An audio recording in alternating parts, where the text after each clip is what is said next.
Mga idol at mga kababayan, panibagong good news. Korea official nang nag-offer sa atin ng kanilang mga KF-21 Boramae para sa multi-role fighter jet acquisition project ng Philippine Air Force, twin-engine semi-stealth fighter jet para sa Philippine Air Force. Salamat sa offer, South Korea. Sa bagong balita na ating nakalap mula sa Max Defense Philippines, nagpadala na ang Pilipinas sa South Korea ng request of information. Ibig sabihin nito ay nagsisimula ng mag-inquire ang Pilipinas para sa maaring pagbili ng KF-21 Boramae. Maaring mangyari ang pagbili ng Pilipinas ng mga KF-21 Boramae sa oras na matapos ang unang batch ng MRF project ng Philippine Air Force. Sa ngayon ay F-16 at Just 39 Gripen ang naglalaban para sa pagkuha ng Pilipinas ng at least isang squadron o nasa 12 units ng mga multi-role fighter jet. Ang paunang pagbili ng nasa 12 units ng fighter jet ay project pa sa ilalim ng Horizon 2 ng AFP Modernization Program na nagsimula taong 2017. Maraming beses na delay ang project dahil sa pandemic at political issue, subalit ngayong solve na ang mga problemang ito ay inaasahan natin na anumang araw ay maaari nang mapirmahan ang contract para sa pagbili ng Just 39 Gripen o F-16 fighter jet. Pag natapos na ang unang batch ng MRF project ay uusad na ang second batch na nasa ilalim ng Horizon 3 ng AFP Modernization Program. Inaasahang nasa 3 Squadron O-40 plus na mga brand new multi-role fighter jet ang bibilhin ng Pilipinas, at isa sa mga matunog na candidate pagdating sa project na ito ay ang KF-21 Boramae na gawa ng Korean Aerospace Industry na manufacturer din ng mga FA-50 ng Philippine Air Force.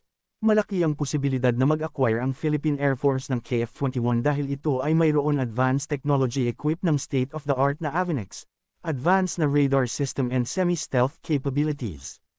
Ang KF-21 din ay isang cost-effective na fighter aircraft compare sa ibang mga twin-engine fighter jet. Ito ay ayon mismo sa manufacturer nito na Korean Aerospace Industry. Tamang-tama ito sa katulad ng mga bansang hindi ganoon kalaki ang inilalaang pondo para sa armed forces. Nakadesign din ang KF-20 bilang multi-role fighter jet para sa iba't ibang mga misyon katulad ng air superiority, ground attack and maritime patrol. Ang mga capability na ito ay malaki ang matutulong sa pagbabantay ng teritoryo at seguridad ng ating bansa. Isa din sa mga reason kung bakit matunog na candidate para sa MRF project ang KF-21 Boramae, ay upang mapalakas ang relasyon ng South Korea at Pilipinas na maaring magbukas ng maraming opportunity para sa ating bansa. Malakas din na contender ang KF-21 Boramae sapagkat mas familiar na ang Philippine Air Force sa mga military asset na galing ng South Korea. Isa ang Pilipinas sa mga nag-o-operate ng T-50 Advanced Trainer Jet o mas kilala sa ating bansa bilang FA-50 Light Fighter Jet. And last reason na nakikita ko kung bakit isinama na ng Philippine Air Force sa listahan ng mga pinagpipiliang fighter jet ang KF-21, sapagkat maaari itong i-upgrade bilang 5th generation fighter jet. May plano ang South Korea na gawing fully stealth capable ang KF-21, bukod pa dito makakasabay din sa pagbabago ng technology sa hinaharap na panahon ng KF-21 dahil ito ay bagong develop na fighter jet.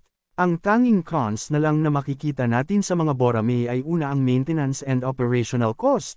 Magkaiba ang maintenance ng isang twin-engine fighter jet sa isang single-engine na fighter jet. Mas maraming mechanical and electronic component ang mga twin-engine katulad ng Boramae kaya medyo mabigat sa bulsa ang pag-o-operate nito. Ikalawa ay ang unproven combat record ng Boramae. Unlike sa ibang mga twin-engine fighter jet na available sa market, hindi pa proven in aerial combat ang Boramae dahil ito ay newly developed na fighter jet. Ikatlo ang training ng mga piloto. Sa ngayon ay nag-o-operate ang Pilipinas ng mga FA-50 jet na isang light fighter jet. Ang mga KF-21 naman sa kabilang banda ay isang advanced na multi-role fighter jet.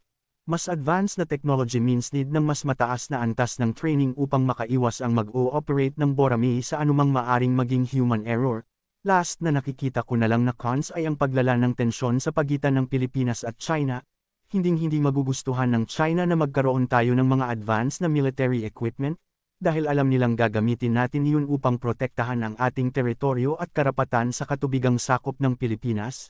Maalala ko lamang nang mag-deploy ang United States dito sa ating ng kanilang pinaka-advanced na Typhoon missile launcher na kayang makaabot ng 500 kilometers ang range. Sinabi noong ng China na ang hakbang na ginagawa na ito ng Pilipinas at Amerika ay sumisira sa kapayapaan at kaayusan ng Indo-Pacific region. Tutol din ang China sa mga EDCA site o American military base na nandito sa Pilipinas. Kahit kailan ay hinding-hindi gugustuhin ng China na magkaroon ng Pilipinas ng mga advance na kagamitang pandigma, dahil alam nilang kayang pumalag ng Pilipinas laban sa harassment na ginagawa nila sa West Philippine Sea. Ngayong isa na ang Boracay sa mga contender para sa MRF acquisition project ng Philippine Air Force, ay napakalaki ng chance na magkaroon talaga ang Pilipinas ng mga twin-engine fighter jet na magagamit sa pagbabantay at pagprotekta ng ating exclusive economic zone. Sa mga nagtatanong kung ilang units ang maaring bilhin ng Pilipinas, ang sagot ay wala pang inilalabas ang Department of National Defense na impormasyon, meaning ang 40 fighter jet o 3 squadron ng multi-role fighter jet ay maaring pinagsamang single-engine fighter jet at twin-engine fighter jet depende sa budget na ibibigay ng ating pamahalaan. Sa ngayon ay hindi na bumubuti ang sitwasyon sa pagitan ng Pilipinas at China. Mas nagiging agresibo ang China sa kanilang ginagawang aksyon at sila ang nagiging dahilan kung bakit nagkaroon ng tensyon sa buong South China Sea.